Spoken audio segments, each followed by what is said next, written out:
Hello. Hello. Turn the spirit boxes off and we're gonna get to business. Yeah. All right. So, we already recorded Part 1. part 1 of episode 21, so we're gonna jump into part 2. So we have come up with a great idea tonight. Yes. That we're gonna take Ethan and Connor, which Ethan is her little brother and Connor is my son, ghost hunting for the first time. Yes. So we're gonna attempt to record our adventure and post on Facebook and TikTok and YouTube afterwards to our Blood Beneath Moss channels. It's just gonna be interesting to see how it'll go. Now we are gonna try to be as respectful as possible. This heifer was just sitting here freaking me out. So spirit boxes, hello, gotta love them. I'm a very spiritual person. Yes. I believe in. Oh, I believe in all of it too, but it's gonna be interesting to say the least. I'm kind of excited about it. I think it'll be fun. Mom did this with me when I was younger, and us girls. You know, that was a core memory. And there, being down there, there's a lot of places that hold that energy. Yep. And in that, it's mind-boggling to see what, as I get older, the energy that really does confer. And I believe wholeheartedly. My husband calls me a witch all the time. I believe in it. I've seen people, you know, I mean, it's 100% possible. I do agree. I just noticed our camera's cattywampus. Mine is too. It's all right. Fuck it. Anyway, so yeah, this is gonna be an adventure. Have some, extra bonus content for you this coming week because I mean, tomorrow you'll get your drops. We'll do episode 18. Yep. On Saturday you'll get mini episode number 6. Yep. And some point during this week we'll drop our little excursion from tonight. Yeah, I think that'll be fun. Yes. Look, the last time I went ghost hunting, and honestly and truly, I was grown, so I'm going to say this wholeheartedly. I took Mom with our friend Heather, and they have some places where I live back home that are very filled with energy. Yeah. And it's not always good energy. And when I tell you that, hi Nanny, when I tell you that it holds. Yeah. So the last time we went, me, Mom, and Heather, we were all in the vehicle, and one of our family acquaintances had just been murdered. And it was on our family friend's property. Oof. And they didn't know about it until a couple of days after the fact. And at that point in time, Mom had just went down because Sean, we call her Dingbat, lost her husband, who we call Fat Boy. Love to death, great people. Well, Dingbat wanted a girl's day. So Mom went down with her friend, and they were all taking Sean out to eat. Well, they get back, and they notice some things out of line. And it push come to shove, her son ended up murdering his mother. Well, a couple days after the fact, we go on this ghost hunting trip. Tell me why, when we put up the spirit box, her name was Pam. Pam come across the name. And I'm talking about, this was like fresh. It fucked with Mom's head. She was like, it said, I'm trying to remember. We asked it, you know, who is here? And it said Pam. And as we're driving along, because we're in the vehicle, riding these like creepy ass fucking back roads, and then all of a sudden, it asked, "Am I dead?" Oh shit. And Mom's like, "Yeah, Pam, you're dead." She's like, "Why did it?" And it said, "Why did this happen to me?" Now, mind you, they found Pam's body while Mom and the others were gone. Yeah. No, they were at the house because when they got in, Pam had been missing for a few days and they didn't understand where she could go. Like, she just up and vanished. Yeah. and they got back and they went to go walk around where Pam was staying because they had like an outdoor kitchen area that they had converted into like Pam's little area for her to stay in. Well, push come to shove, they found her earrings, her glasses, her cell phone, all scattered around on the back side of the house. Nobody thinks to go on the back side of the house unless you're going straight towards there. Yeah. Then they see tractor tire tracks go straight down to the gully. That's where they found her. Was down at the gully, hidden behind, like branches were placed on top of her and stuff like that. God. So they had to call the cops. Cops had to come in, whole 9 yards. It was a whole big thing. Mom wasn't allowed to come home for like over 24 hours because they had to question her, everybody that was at Dingbat's house. Well, push comes to shove, we again go to do this, and then it starts asking all these creepy questions. It fucked with Chrissy's head, and I was like, that's how I know the spirit realm is real, is because it was so fresh and so imprinted on Mom that that's how that took place. And like, I was there, Heather was there, and I was like, oh shit, oh shit, oh shit. And it was freaky, and now we're gonna do like pass on that kind of like, I'm excited about it. Witchy bullshit, I guess you could call I think it's gonna be freaking awesome. I think the boys are gonna shit down their pants. Connor's wanted to do it, and Ethan. He's asked. Connor, he came up to me. I don't know if I've ever talked about it with Ethan, but I guarantee he's gonna be on board. And if he's not, too bad, you're going anyway.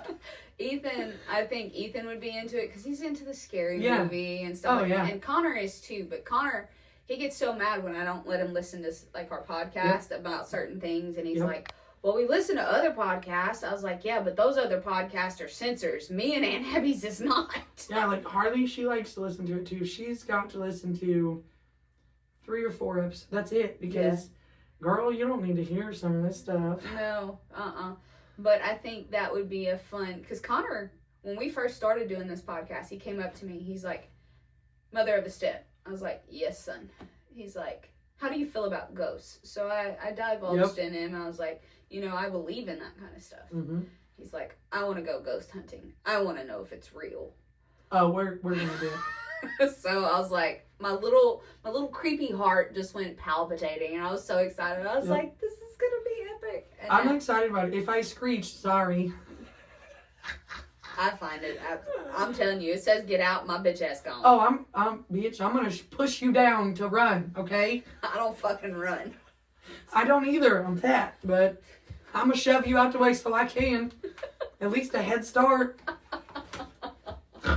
But yes, God. That's gonna be some bonus content that we're gonna be doing. Yes, y'all are gonna have an exciting week from us. Drops, extra bonus content, and then your bonus episode. It's gonna be a good week. It is gonna be a good week. We're gonna try and keep it more busy for you guys, because instead of like even us being the creators, you know, especially being independent podcasters and not having any sponsors or anything, we're doing this all on our own time. Which it's no sympathy. This is just us putting our hobby and putting people who deserve the justice they deserve, you know, out in the open. But it's not always going to be serious. It's not always going to be this, that, or the other. We want you guys to interact more with us just the same. So. Somebody's saying something. It's Nanny. I can't read. I could. Oh, Nanny said she couldn't do it. Oh. I've never done it before, so this is going to be interesting. Ghost hunting? I believe. See, that's the thing. Like, I believe in spirits. I believe that. Yeah, me too. But what I believe is it's not just residual energy that we come in contact with. We actually come in contact with a spirit that's confused or, you know. And I've gone ghost hunting so much in my life. I know it sounds crazy. Oh, I'm excited. I think it's going to be fun. I went with some friends when I lived in Arkansas. They have this place called Crossit, Arkansas. It's right on the outside of El Dorado, and you can get there. It's not a far drive from where they were living. Anyway, I'm not going to disclose on where they were living just because, you know, that's their privacy. So they take me to Crossit, Arkansas. They have this thing called the Crossit Lights. Okay. You go down this back road, and I shit you not, because I can call her up right now, and she will tell you the exact same thing, because we were with her ex-fiance, some friends of ours, and her brothers also confirmed it. We get down there, and you're at a sure enough crossroads. Okay. Oh. Gravel crossroads. I bet you are, bitch. Did you dig for a box? I was not digging for no fucking box. You got me fucked up. First and foremost, because no, ma'am, I'm not playing with that. Second, hell to the nah. But I had my rosary with me. I had my holy water because I wasn't fine. I'm going to bring Mama Thelma's rosary with me today. But we get there, and, like, you have to kill the truck. We all got out of the truck, and we sat in the back seat. The bed. Yeah. In that process, they said you have to be very quiet. Now you're gonna hear your critters. You're gonna, you can tell, but indirectly you see the cross-set lights. And when I say it's just these orbs, I shit you not, I stand to it to this fucking day. Like, I will gladly take you there. Like, and this, we went right after we went and seen Christmas lights, so you can't tell me that this was just because it was spooky season. No, bitch, this was the holiday season. We went after we went and seen the Christmas lights. Okay? The Christmas lights. We get there, and you see, and it was bright. I shit you not, it was fucking bright. It looked like a Q-beam, but it was in the top of the trees, like it was 80 foot up. And it shined down, and I looked, I said, y'all seeing this? And there's like, yeah, just wait. Now be quiet. I was like, huh? And my little Cajun ass ain't fucking with that. I'm not fucking with that. Anyway, so I'm sitting there, and then you see past, like, looking down the gravel road, because I'm keeping my head straight. I'm not looking back up in the treetops. I'm not doing it, because that scared the fuck out of me. Indirectly, you see this orange orb, like, kind of like it was, but the old Q-beams, not the LED Q-beams, but this is what it looked like. You got that orange tint, and it was about the circumference of what a Q-beam light would be, and it would pop up, and it was, say, 75 yards back, and then it would turn off. And then within, like, a millisecond, it was, like, 25 yards closer. And there's no way in fucking possible hell that that's even a thing. You can't run 25 yards in a fucking millisecond. I'm sorry. And I'm good at gauging distances. Like, I'm a hunter. I can deal with that. We watch football. I'm good with distances, right? Turns off. Millisecond. I shit you not. It's from me to the top of the steps of my basement. Bitch. I'm screaming. I'm telling you, screaming. My big ass, because I was chunky monkey then too. I jumped out the bed of the truck, jumped in the truck cab, and was laying on the floor, having fucking hoodies and everything pulled over my head, had the rosary in my hand, had the fucking holy water, and then and the rest, like, I was the fastest one out of the group, and we had a track star in that fucking truck with us. I'm telling you, track star. We get back in the truck, and they're trying to turn on the truck to go, and it's not starting at all. Not one bit. I'm fucking crying real tears at this point in time because I'm not playing with that juju that they got out of here. I'm not doing it. Push come to shove, they didn't tell me the story of what had happened until after we got the truck. Mind you, we sat there for a good 15 minutes and the light was bouncing all the way around the truck. Hell fucking no.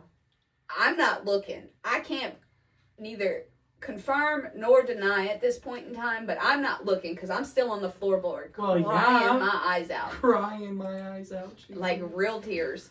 And they're like, come on, fucking go. Like, I hear that. And Caleb's trying to start the truck. That's Jessica's ex-man. He's trying to start the truck. It will not start. He finally gets it going. And it's like, you can tell when someone's being like silly, and you can tell when somebody's being for real. Like, he was panicked trying to get it started. He finally get it started, turned on the lights, because it was one of them old trucks that you had like to click the buttons for the lights. He finally got it going. We're hauling ass out of there, fucking fishtailing the whole way. We get to where I finally see civilization lights, and I pop up, and I'm talking about ugly crying, look like a raccoon, mascara everywhere, and our track star next to us, our friend, he looked at me and he's like, so you want to know the story behind all that? I said, you should have fucking led with that. The cross-it lights are about a train conductor that used to run the old tracks that were back there. Well, he ended up getting beheaded because the track had stopped. Like, the train had stopped on the track and they couldn't figure out why. Well, he finally found something that was like lodging up the track. So he got underneath and pulled it out, and immediately the train jerked forward and decapitated him. And they're talking about old times, like 1800s, had the lantern, and they say that he's still looking for his head. And I shit you not, I experienced those lights, and I'll take you. But no, bitch, I don't want to. I was crying, real tears. I synced it, and like, you know when you feel like something's off, you get like the heebie-jeebies, and you get the goose pimples and stuff like that. Bitch, I had all of that. I was like, nope, my little, you get me the fuck out of here. And I ain't never went back since. I could tell you some ghost stories, but we've done rambled on too long. Bitch, I'm excited. It'll be fun. What does that say? Hang on. Keep going. Did we get kicked it off again? I don't think we did. Okay. So, welcome to episode 21, part 2 crazy. of Blood Beneath the Moss. We are your hosts, Abby. Love you, Nanny. Abby. And Sammy. We gotta put the enthusiasm in it, or Christy yells at us. I was telling my nanny hi. She's watching. The fuck? Oh gosh. Okay. She supports us, so I have to tell my nanny hello. So we recorded part 1 just a little bit ago. This is part 2 of the Walker family murders. One of Florida's most infamous unsolved cases. So we ended part 1 after discussing the Walker family's last day and the discovery of their bodies on the grisly scene, and the authorities' theory of the timeline of how they all met their ends. Yeah.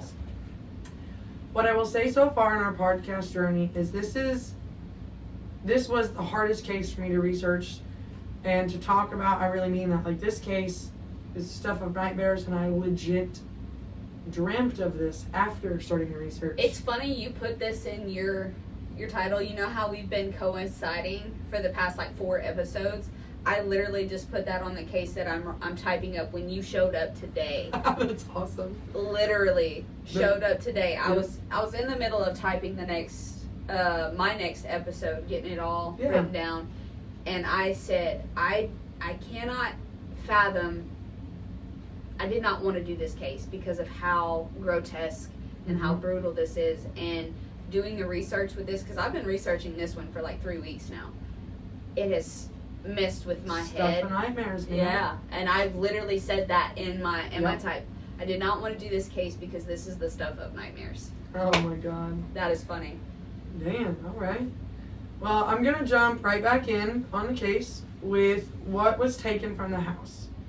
Town rumors and speculations, theories, and potential suspects. The first thing I'm going to talk about, we do not agree with these things. I'm going to repeat.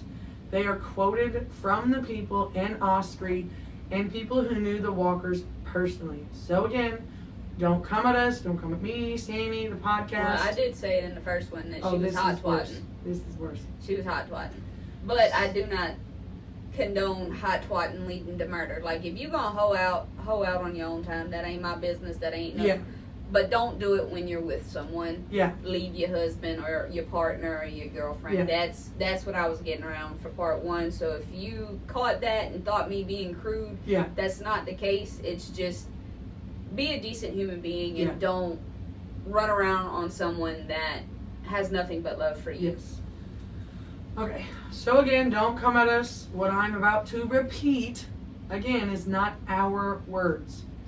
So as you may remember in part 1, people had said that Christine often caught the eye of men besides her husband.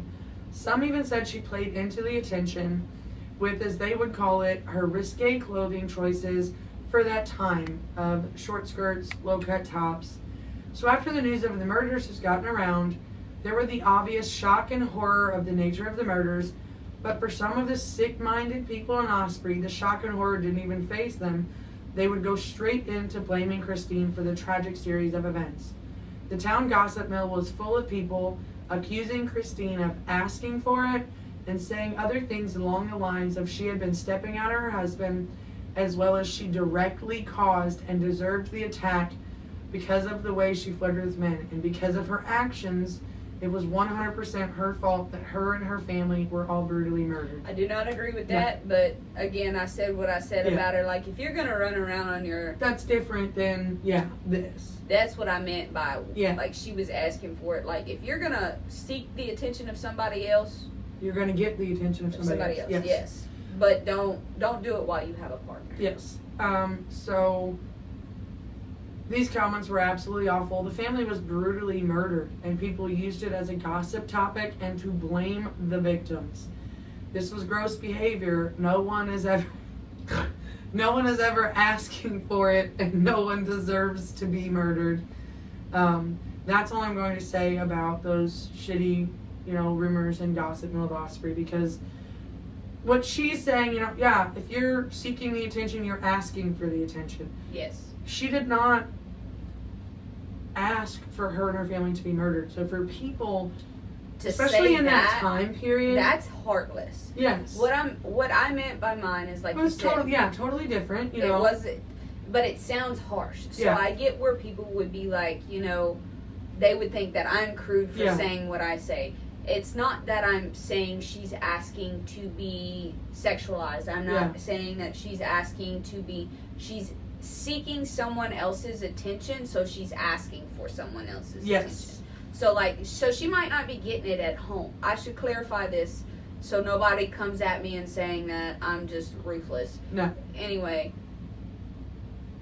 she might not be getting those attentions from her, and she might be feeling like she's missing out on certain things. So if that's the case, then you should have the conversation with your partner saying, hey, this is what I need from you. Yep. She obviously wasn't doing that. She was just being flirtatious. Yeah.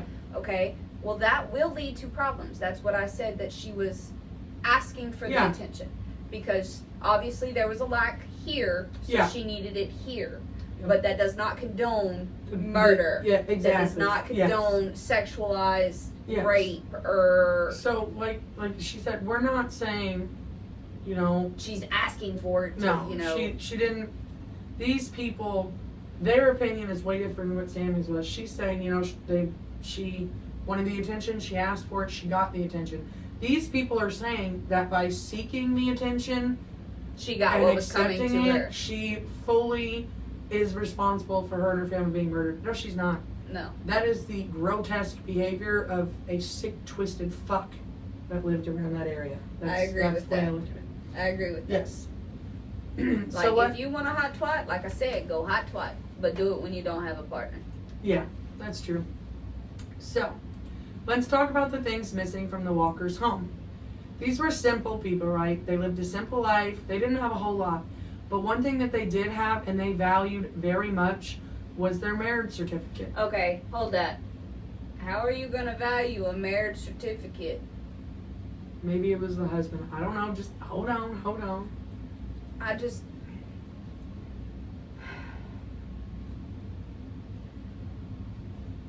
Was she in love with the idea of marriage and being cherished? I don't know.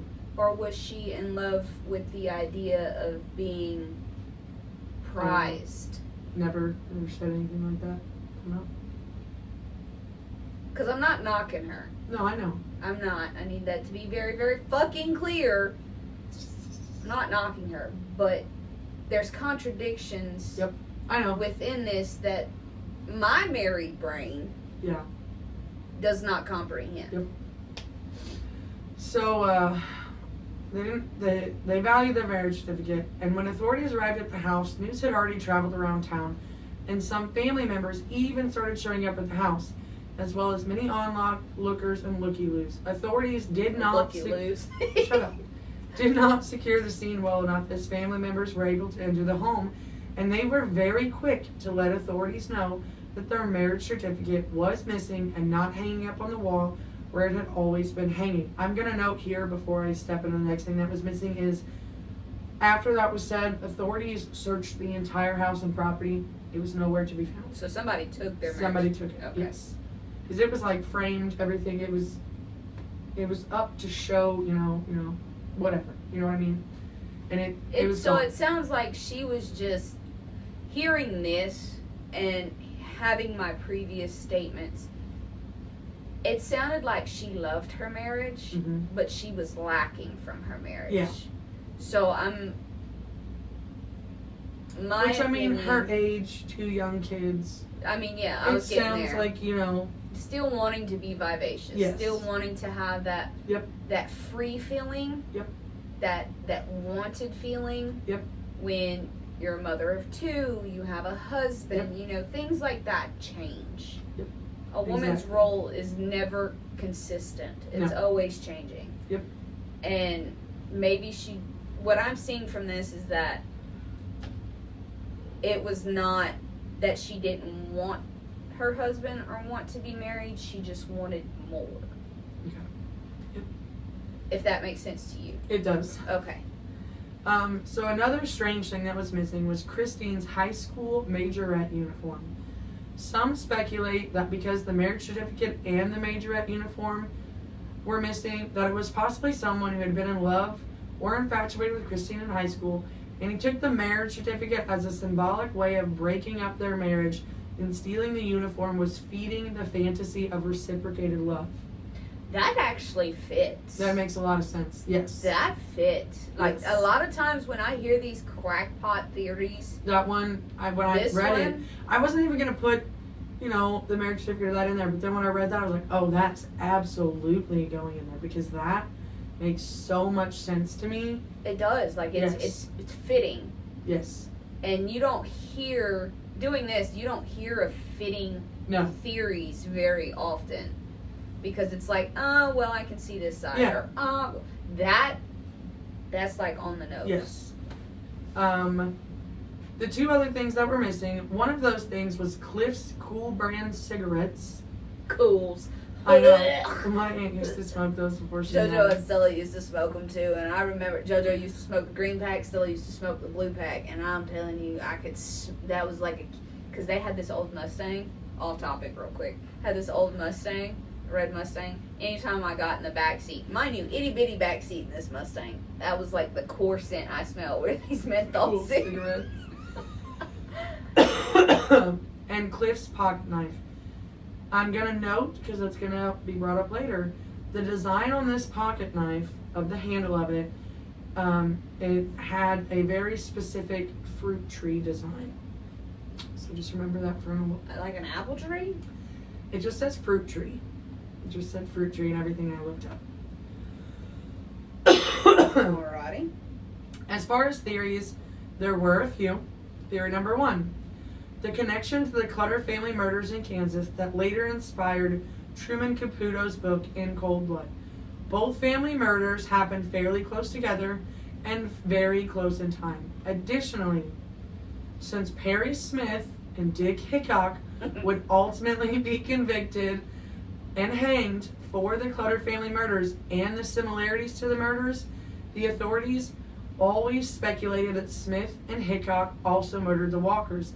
The biggest reason they considered this theory is that after they killed the Clutters, it was commonly known that the men then fled to Florida, and they were spotted a number of times in Florida, very close to Osprey. But that doesn't make sense of how personal those I know. things. I personally do not believe that they did it. I do not. I don't. There's That another could've one been- who's going to make way more sense. That could have been like a happenstance of, like a coincidence of them just being in the area of the time of this. This way. Because with the marriage certificate and the uniform being missing. Something I'm going to bring up with these 2. I'll note it when I get to it, but it's very common, and he could have got it anywhere. I don't like this. Okay. So, Okay. I personally do not believe that they did this. No. I don't. Because they're already tried, convicted, and going to be hung for murdering one family. If you did it, why not just say you did it? You're already going to die. Yeah. They were adamant That they didn't do this. and passed lie detectors that they did not. So I personally do not believe that they did this. No. I really Devil's don't. advocate, you can pass a lie detector test. Yes, I know, but I really don't think they did it. I don't feel that they did it because they didn't know. One of the other suspects is going to make way more sense Well, you said that already. So. Okay. Just get to it, because I'm okay. I'm hanging here. God. A big reason the two men were highly considered was these two men had been staying in a hotel right outside of Sarasota. And the morning that the Walkers' bodies were discovered, these two men reportedly checked out of that hotel rather quick and in a hurry. Later that same day, these men were seen at a Sarasota store. They had supposedly taken some items to a store in Sarasota that was only a few miles from the Walkers' home. There's a witness statement from an employee at that time that states one of the men had a very scratched up face, which would likely make sense with the fact that Christine fought so hard. Also, another big thing that feeds this theory is that one of the men, I couldn't find anywhere which one for sure, because they all kind of contradicted, one saying one saying the other. But anyway, when they picked up and arrested them for the Clutter murders, one of them had a pocket knife that had fruit trees on the handle, just like Cliff's missing knife. I'm going to note, though, that that knife was very common at the time. That's a lot of coincidences, though. I know. But, like I said, this was like a common... you could find this knife at almost any... the way I looked at it, any farm stores, you could find it anywhere. It was one of the most mass-produced pocket knives for that time period. It's a lot of coincidences. It's I know. It's kind of a coinkydink there. I know. But again, they were already going to be hung. Why not? Because people are assholes and people are going to people. Someone makes more sense. Shut up. Okay. These men would ultimately confess to the Clutterford murders. And honestly, I say ultimately, they confessed very, very quickly. Like within... So they were arrested in Florida and extradited straight back to Kansas. They confessed almost immediately that they killed the Clutters. Like, there was no hesitation from them. If there was no hesitation of that one, then there shouldn't have been any hesitation for exactly. the other one. That's why I really think I don't know. I'm torn on this one. Okay, just wait. I promise. They adamantly denied have anything to do with the Walker murders. This theory is contradicted often, and I kind of lean to agree with those who question it, because these men had already admitted to murdering the Clutters. They were already going to be hanged. So if they killed the Walkers, why not just admit it to? And there wasn't any other punishment that they were already, they were already being sentenced to death. There was nothing more that could be done to them. Not a thing. Yeah. Also, both of these men took a lie detector test while in custody of Kansas authorities, and they did pass. So there's that too. I know they can be beaten, so that's a whole other thing. Also, in 2012, authorities exhumed Smith and Hickok's bodies to compare the DNA to the semen on Christine's panties. And once again, neither man was a match. Something else to also consider with the DNA testing attempt was that after years of testing the samples collected from the crime scene, it deteriorated. Yes, but they didn't have a definitive... And see, they didn't have a definitive sample from Christine. They did not get one before they buried her. Why? It's a whole... Trust me, I was like, what the fuck? That's kind of part of the job title. Yes, so the semen sample was too badly mixed with Christine's DNA, causing the DNA profiles to mix, thus making DNA matches quite challenging without clear samples to compare to. Authorities were going off a DNA profile and not a clear DNA sample to compare to. So some argue a profile comparison isn't enough to definitively rule them out as suspects. I agree. I will note, I didn't put it in here because I never got an answer. When she was murdered, her youngest brother was only 7 years old. Yeah. There was an article I read, he was watching TV, heard the phone ring, and his mother, lost it, obviously. But he was in his 70s at this point, okay? His sister had already died. He had lied to his sister, his older sister, the middle one between them. Mm-hmm. So Christine's on her deathbed, it was the Hickok and whatever who killed her, because she so desperately did not want to die without an answer. So he said he feels terrible, but he lied to his sister on her deathbed because he didn't want her to go to the grave not knowing.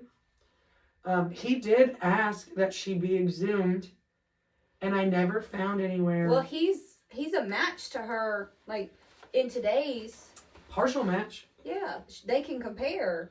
That's what I was thinking, but I guess because of the case, the time frame, they wanted like her actual. Yes, which I know that he gave the permission several times. He told them flat out once do it, and they didn't.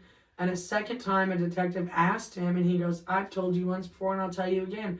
Dig her up," and that's exactly how he's quoted saying it. But again, I could not find anywhere. I found that they dug up the suspects, but I never find anywhere where they exhumed her body and did anything with hers. Okay. Yes. So theory number 2. This theory is basically that Christine's alleged lover murdered her, then her entire family. A man named Curtis... It's always a man named Curtis. Curtis Lowe.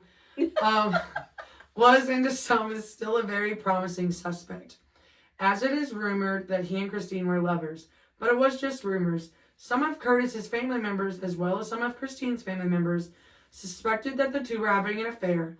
Some of Curtis's family said that 2 weeks before the murder, Christine even showed up at Curtis's mother's house looking for Curtis. Apparently, while they're looking for Curtis, she was talking badly about Curtis to his own family, saying he was a no-good troublemaker, among other things. All of this taking place when apparently Cliff was out of town participating in a rodeo. So to me, I feel like, before I go further, because there's going to be more that makes it seem like he's the perfect one. I don't know. Like, if she's gone over to his family's house saying he's a no-good piece of shit, makes me wonder what the hell she actually knew that he wouldn't say. It makes me feel like they had a thing going on. It ended badly. Motherfucker was going to tell her husband or something, and it pissed her off. So she completely ended it. Was he the man that Cliff got into a fight with the day before? Was he? Don't know. How do you not fucking... He was a rough, rowdy motherfucker who liked to fight, too. We're going to talk about that. You going to make me throw my fucking flip-flop at you. Let me finish going through it, and I'll tell you. Okay, hurry up. Okay. Curtis was a young 21-year-old guy. So he was full of hormones. Oh, yeah. He was known for getting into fights, which cast a bigger light on him, giving Christine's statement to Cliff's mother earlier in the day of the murder about Cliff have gotten into a fight the day before. Supposedly with Curtis, the man suspected of having an affair with his wife. They do believe that it was Cliff and Curtis that got into that fight. I could see that. And a lot of people believe it is because... But didn't Curtis fuck up Cliff? Yes. A lot of people, you have... the town is divided with she was having an affair with him, and then the other half, she wasn't. He was trying to push too hard, and she had enough, and that's why she went to his house and was looking for him, and, you know, was like, you're a no-good troublemaker. Too. Yes. Because... Which that also fits with the symbolically taking the marriage certificate and to end the marriage, and he would have been just a few years younger than her in school, and he could have been infatuated with the older, pretty, preppy girl. Yep. See? But 22 caliber handguns aren't that uncommon. But listen. I'm listening, Linda. So damn Curtis it. also owned a 22 caliber handgun, which I never saw anywhere where the authorities released what the caliber of handgun was used. I just wanted to add this because a smaller caliber handgun makes sense here due to Christine and Jimmy being shot multiple times before dying, one shot not killing Debbie, and the killer having to improvise her murder once he ran out of bullets, as the theory goes. And with Cliff, one shot from a 22 could have absolutely been enough because of where he was shot. He was shot right in, this area. Absolutely. That could have done it. I wonder what the hell they're doing upstairs. If y'all hear that knocking around, it's my son and the dog's probably playing rough and rowdy. But unfortunately for authorities, when they questioned Curtis, he told them he had sold the handgun, and he conveniently couldn't even remember who he sold it to. What the fuck? I also want to say that after the murders, people around Osprey said that Curtis seemed to change. He was described as becoming a man on edge, constantly very nervous. Apparently, he lost a lot of weight. He wasn't able to eat. According to official police records, Curtis took 3 polygraph tests, and he was so nervous that each and every one came back as inconclusive. Devil's advocate here. I don't know about you, but when I get around the popo, I get nervous. I got family members that are popo, but I feel like But directly after the murders, everything changes about you? He if he strayed wasn't- away okay, from fighting. Hold up. He strayed away from the public. He became Let me- reclusive. let me all of tell- those things. But if he was infatuated with this girl so hard and did not kill her, it would be like he felt a personal loss. Have you ever lost someone so close to you that it made you physically ill? Yes. Okay. Point exactly. Like you just lost your grandpa.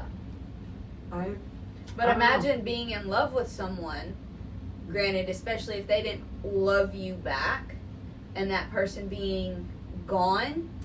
He could be having some weird survivor's guilt because he fought with Curtis right before they got killed, and then I could have handled I get that. I do, but it's her showing up at the mother's house with the no good troublemaker. Well, if he was the things that were missing, young enough that he could have been that young boy who was infatuated with her. Again, but if you go through at 21, remember what shitheads we were at 21.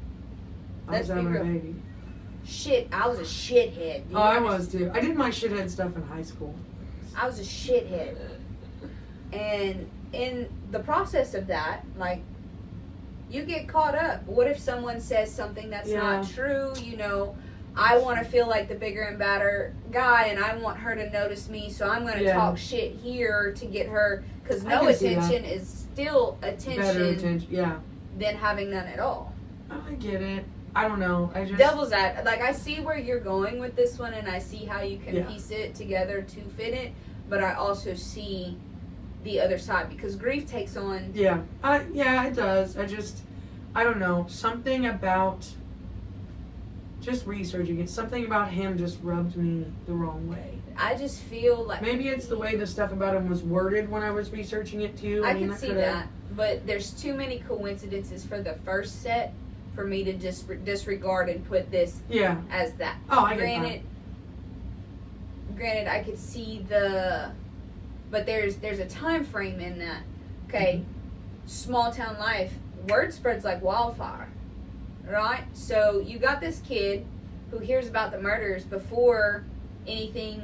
Like, you've got this guy rushing in saying, hey, like McLeod coming in saying, hey, they've been murdered. He hears that, rushes straight over. Curtis rushes straight over because he doesn't believe the news, and seeing that she's dead on the floor before the authorities could get there, he could have taken those things to keep her close to him. It's true. So there's more than one. So, like, when I look at these cases and we hear them, I put so many different things into motion to see what makes the most sense. I can see where you've been like, no, this is it, this is what it is, bam, bam, bam, and it's done. But my brain doesn't work that way at all. So, like, I hear that and I'm like, benefit of the doubt. I know what I was at 21. I was a fucking shit steak. I was. I gave my mama those gray hairs, and Jay Goto is bald for a reason. I did that. But listening to you talk and hearing that, it's a different time. You don't have everything right there at your fingertips. So to hear something like that, a lot of people back then didn't believe it until they seen it for themselves. So I could see him being a very naive 21-year-old who's hot-headed, who's like, heart probably hit his stomach. The only thing I can think, though, is with you saying, what if he rushed over there? Okay, the number of people that had gotten there before authorities, you can tell me that not a single person noted this random man showing up and completely losing his shit? He wouldn't be random, though.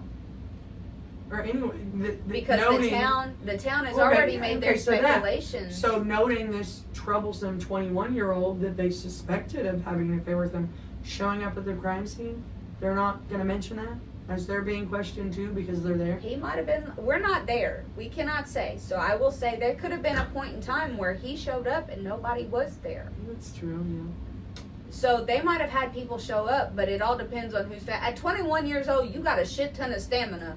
I bet you that motherfucker ran for his life. Stop it. To get there. Who are you yelling at like My that? computer is stupid. This is why we need a new one. We got to update.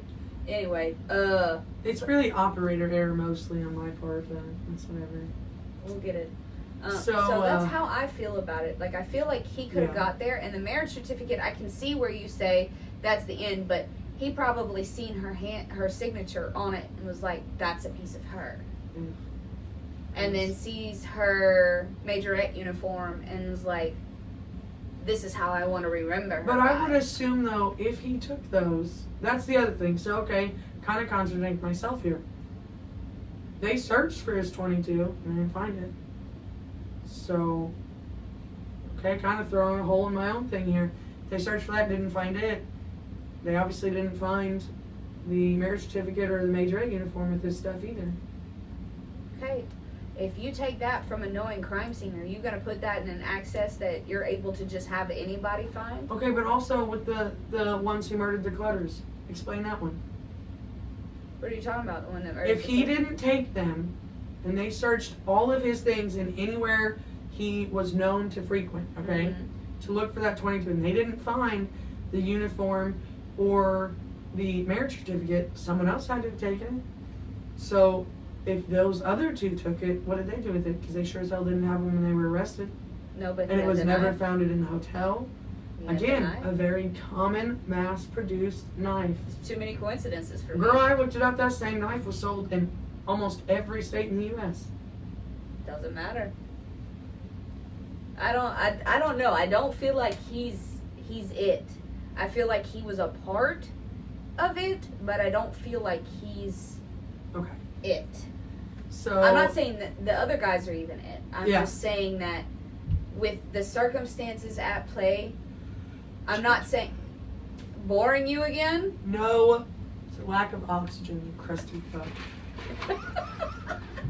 I'm not saying that it's not a possibility that he could. I'm not disregarding, because he's obviously felt some type of way with him getting into a fight with Cliff. I feel like every theory suspect they've given is they're all very likely suspects. They really are. There's going to be two more. This third theory never really, it doesn't say a person, but to me it fits in with the fourth two, okay. Anyway, theory number 3. Authorities and many others believe that the killer had to be a local simply because of the children being 3 and under 2. These kids could possibly identify who killed their parents. So many believed it was just a local, but someone close to the family who the kids most likely knew fairly well. Which, and again, I'll put a rod in my own spoke. That could have been Curtis, because if they were having an affair, they could have came and gone with that, and the kids could have seen, because there's how many. Let's look at the overall. How many people are actually not faithful in the world, and how many times have you seen in cases? Now, granted, I'm gonna say it's ratchet, but that's just my person, where one spouse has the kids with them and is like, hey, I can't go because I have my kids. We'll put them to bed and I'll be there soon, kind of thing. Like, that does happen. Hell, you've got nannies sleeping with husbands while the mother's off doing. I mean, it's a reoccurring theme with affairs. Like, it's usually someone like her who wasn't getting what she needed from her husband, went and found it somewhere else. Like, this is just a possibility. This isn't me saying this is what happened. Yeah. This is just a theory of my own that's taking all the theories and kind of mashing them together. Yes. And so, so theory 3 was, Bring that local. because I can't hear you. So theory 3 was, the local type thing where the kids could identify. I feel like it kind of fits with number 4. Okay. Theory number 4 is the creepy neighbor. Another well-known suspect in this case was the neighbor of the Walkers, William Wilbur Toker. That's a fucking name. It's often mentioned in articles I've read that he showed an unusual interest in Christine. He had made many public unwanted advances, and each time Christine had rejected him. Very public. Very, very public. So he might have felt some type of way about, and being the neighbor of them kids would 100% be able to tell you. Are. Yes. And being a neighbor, he would have known the family's routines. No, now there isn't any physical evidence that can tie him to the crime. But in all honesty, there's really no physical evidence that ties anyone to the crime. There's really not. So, authorities do say, even to this day, he was never ruled out as a suspect either. Like, they've constantly looked at him for more, 3 and 4 tied together. It makes more sense when you're just trying to figure out the kids, trying to figure out them. That makes more sense just because of, like I said, being around those ages. The one's for sure old enough, the other, depending on her vocabulary and her, memory, maybe she could. If it was the neighbor, she absolutely would be able to, I guarantee, say, he lives over there, or, something, or, what I mean? Like, with the brother, she would be able or to. like body language, like if they pulled and all they had was the kids, and say if she's seen and she freaked out, that would be something that would hold to. So I could see that. So I feel like he's just as likely a suspect as the others, because I mean, to me, out of all of them, the jilted lover angle makes sense. This one makes really good sense too. I lean more towards, Curtis and this Wilbur, because they just, I don't know, they just make more sense. I get it. Now, I feel the things that are keeping this grisly case unsolved are, number one, obviously it's been 60 plus years, and the evidence has most definitely started to degrade at this point. Yeah. Number two, multiple agencies had assisted with this investigation, and there is a shocking amount of lost evidence over the years. Of course there is. It hit too many hands. Yep, exactly. And I say that, and it's kind of crazy because, like, when we've had the cases of where you have several departments, I can understand why it becomes a pissing contest because of situations like this. If this is a high-profile case, you have to guarantee this was a pissing contest. Oh yeah. On who got the big stall for this time period. And then you've got too many hands in the fucking cookie jar, and when that happens, well. Or like we talked about the detectives, how I found that picture, taking shit home. Shit never gets brought. Somebody finds it, laying around, and they take it.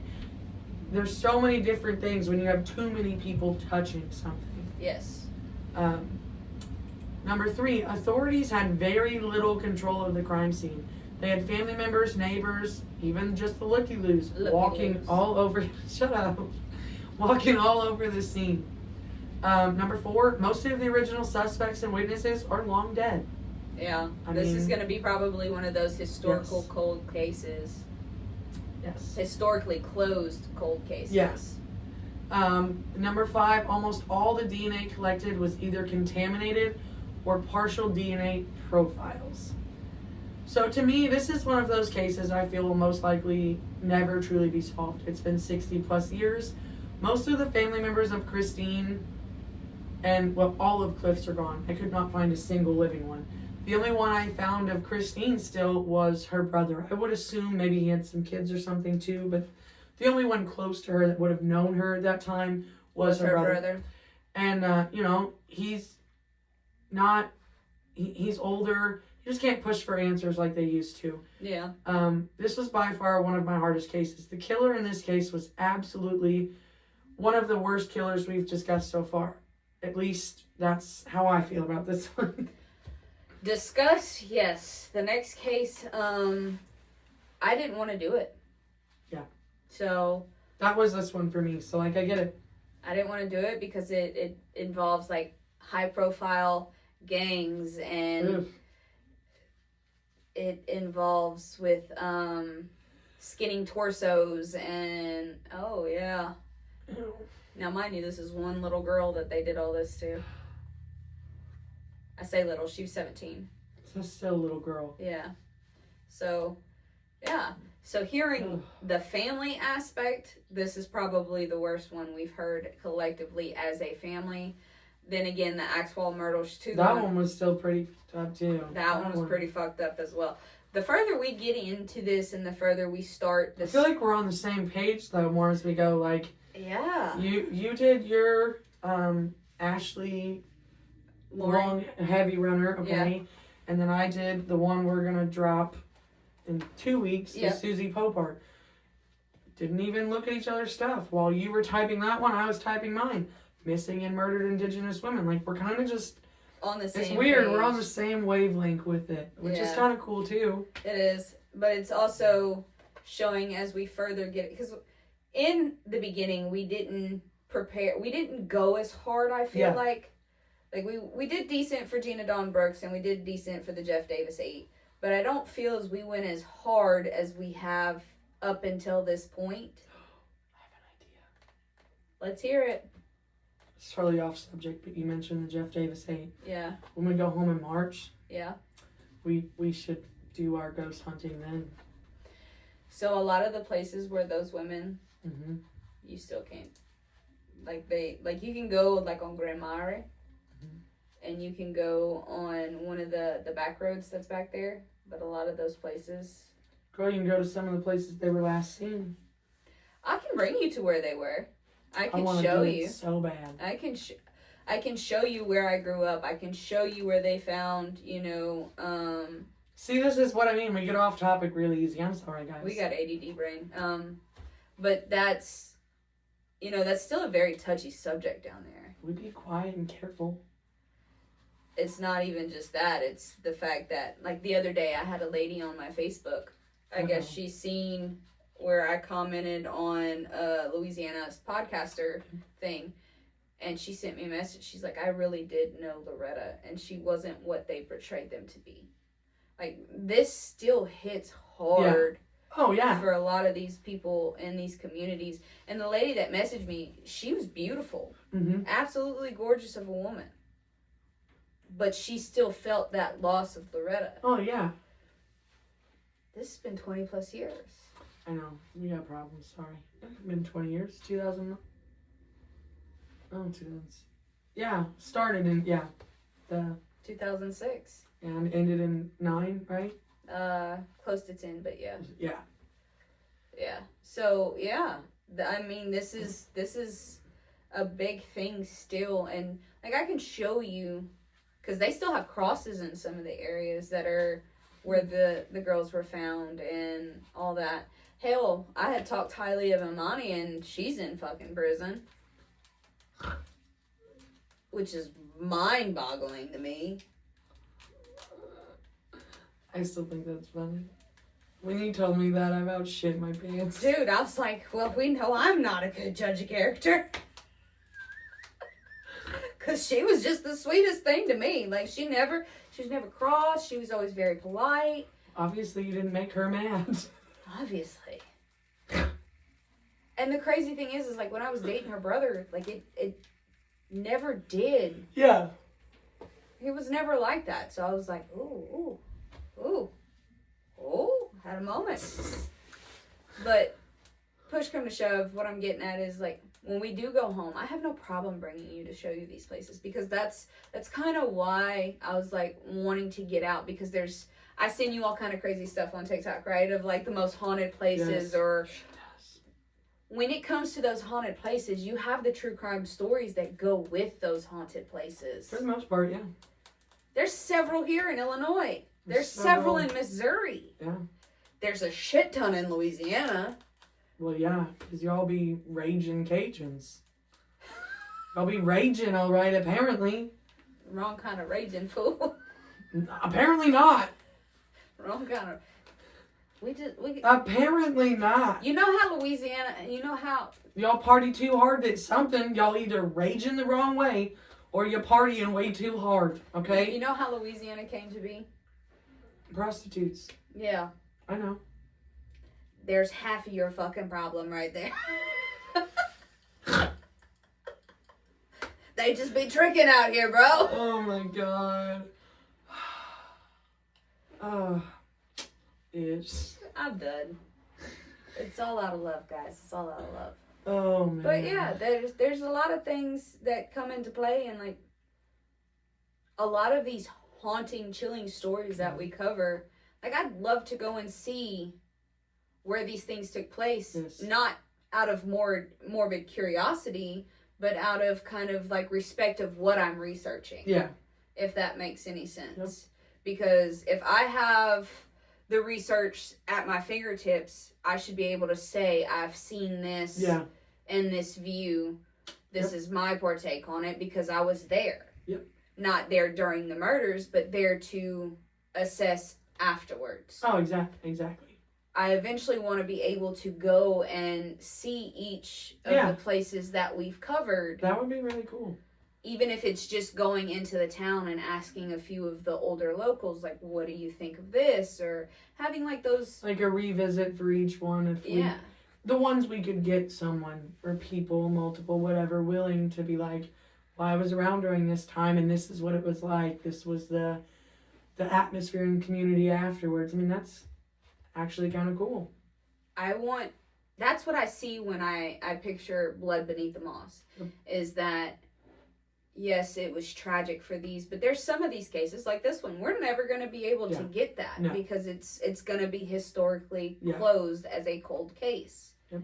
But it has been closed and reopened several times over the years. We could go down to the area and be like, what is your take on this? Because we want to do this respectfully. We want to make sure that the information that we've given you guys is wholeheartedly honest and not biased due to the research that we do collectively. Yep. Man. I just hit you with a, man, fuck, we about to be traveling. You didn't hit me with the man, fuck, you hit me with a yes vacation. From my children. I love my children. But girl, if you've spent the last 2 days with them, I just find it funny that the little one took that big old drop and called a Sammyism. Oh, she got a Sammyism. And Eleanor fixing to get dropped off. I'm talking, I'm going to open the door, shove her in, pull the door shut, and out of here. Snatch her. Girl. Has she touched another pair of scissors? No. Told you. Oh, dear sweet Jesus. We're special. Fuck, yes, I swear I'm not tired or bored. I don't know what's wrong with me. Every time I get in here, I get in like this little nook and cranny. Comfy, it's just all cozy, comfy and cozy. yes. So yeah, I get it. Because I be yawning when you talk and I don't open my mouth all the way. It's what it is. But anyway, thank you for joining us. I'm going to join... I'm kind of already spoke a little bit about my next case after this one coming up. It's the murder of Dolores de la Pena. It involves drug lords. It involves underworld drug trafficking. That's number 22. 24. Girl, the next episode is 22. I don't even remember what I wrote for 22. I know I'm on 24. Never mind. Christy, come get your daughter. Bitch be tired. It's all of you? Tired of you too, hooker. No. Yeah. I didn't do nothing to her. Call me ever? Girl, I still use your mama to threaten my kids. Do I need to call Mimi Christy? No. No. Don't do it, please. You gotta make them hate my mama before they even get to know her. They randomly ask about her too. Will y'all see Mimi Christy? Yeah, eventually. It's a drive. It's a drive. With all of you motherfuckers in the car. It's a hell of a drive. It's a hell of a drive with no kids in the car. Yeah. Listen, I consider that too. It's a hell of a drive with no kids in the car. I ain't gonna lie to you. Oh, shit. It's a fucking trick. Thanks for watching. Yeah. Oh, guys, I'm sorry. Thanks for watching.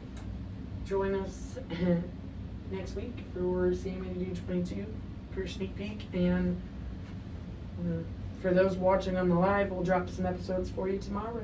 Yeah. Woo-hoo. Alright, love you guys. Peace, love, and chicken grease. You're so fucking weird. You love me though. Peace, love, and chicken grease. What's wrong with you? Everything.